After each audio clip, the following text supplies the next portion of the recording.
సామెతలు గ్రంథము 11వ అధ్యాయము. దొంగత్రాసు యెహోవాకు హేయము, సరియైన గుండు ఆయనకిష్టము.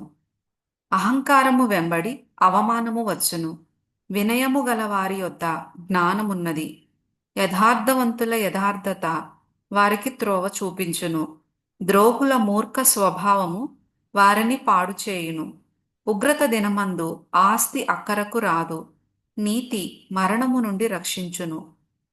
యథార్థవంతుల నీతి వారి మార్గమును సరళము చేయును, భక్తిహీనుడు తన భక్తిహీనత చేతనే పడిపోవును. యథార్థవంతుల నీతి వారిని విమోచించును, విశ్వాసఘాతకులు తమ దురాశ వలననే పట్టబడుదురు. భక్తిహీనుడు చనిపోగా వాని ఆశ నిర్మూలమగును, బలాఢ్యులైన వారి ఆశ భంగమైపోవును. నీతిమంతుడు బాధ నుండి తప్పింపబడును, భక్తిహీనుడు బాధపాలగును. భక్తిహీనుడు తన నోటి మాట చేత తన పొరుగు వారికి నాశనము తెప్పించును, తెలివి చేత నీతిమంతులు తప్పించుకొందురు.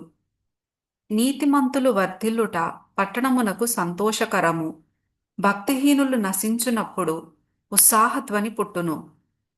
యథార్థవంతుల దీవెన వలన పట్టణమునకు కీర్తి కలుగును, భక్తిహీనుల మాటలు దానిని బోర్లద్రోయును.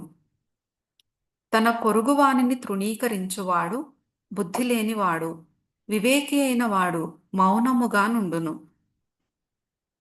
కొండెగాడై తిరుగులాడువాడు పరుల గుట్టు బయటపెట్టును, నమ్మకమైన స్వభావము గలవాడు సంగతి దాచును.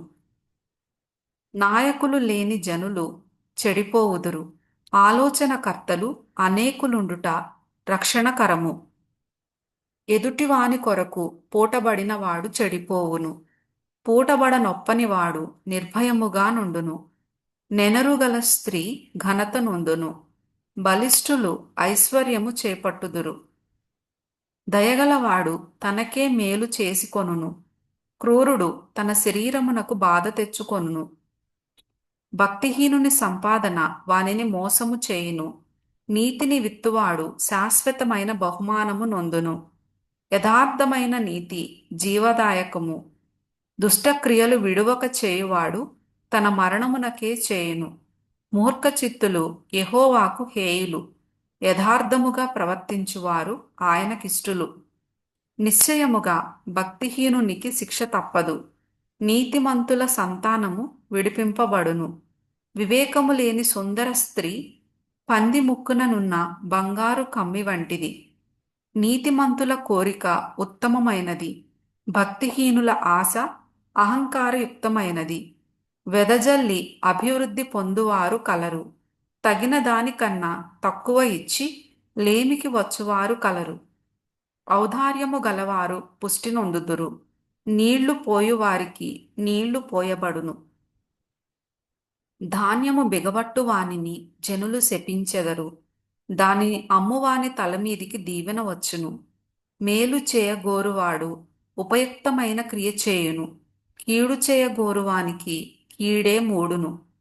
ధనమును నమ్ముకొనువాడు పాడైపోవును, నీతిమంతులు చిగురాకు వలె వృద్ధి నొందుదురు.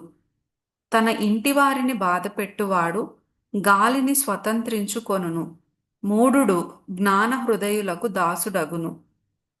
నీతిమంతులు ఇచ్చు ఫలము జీవవృక్షము, జ్ఞానము గలవారు ఇతరులను రక్షించుదురు. నీతిమంతులు భూమి మీద ప్రతిఫలము పొందుదురు, భక్తిహీనులను పాపులను మరి నిశ్చయముగా ప్రతిఫలము పొందుదురు గదా.